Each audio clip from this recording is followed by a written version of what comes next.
আজকে হলো আমার একটা দাদার বিয়ে, তাই জন্য আমি সুন্দর করে সেজেগুজে রেডি হয়ে নিয়েছি। ভেবেছিলাম গেট রেডি উইথ মিটা তোমাদের সাথে শেয়ার করব, কিন্তু সেদিনকে এতটাই লেট হয়ে গেছিলো, তাই জন্য আর আমি ভিডিওটা শ্যুট করতে পারিনি। আর ঠান্ডাটাও প্রচণ্ড।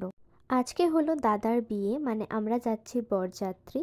তো আমরা মাসির বাড়ি থেকে বরযাত্রী যাইনি বাসে করে যেমন যাওয়া হয়, আমরা ডিরেক্ট আমাদের বাড়ি থেকে গাড়ি নিয়ে চলে গেছিলাম। বিয়েটা হয়েছিল ব্যান্ডেলে, তো আমাদের বাড়ি থেকে অনেকটাই দূর। এটা হলো আমার বৌদি, আর তারপরেই তোমরা দেখতে পাচ্ছ এটা হলো আমার দাদা।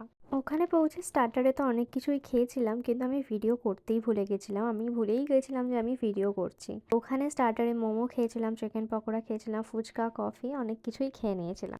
আর যেহেতু অনেকটা দূরের রাস্তা আমাদের ফিরতেও হবে, তাই তাড়াতাড়ি আমরা ডিনারও করে নিয়েছিলাম। ডিনারের মেনু তো তোমরা দেখতেই পাচ্ছ, আর খাবার দাবার কিন্তু খুব ভালো হয়েছিল। তো এই ভিডিওটা থাকছে এটুকুই, দেখা হবে নেক্সট কোনো ভিডিওতে। বাই।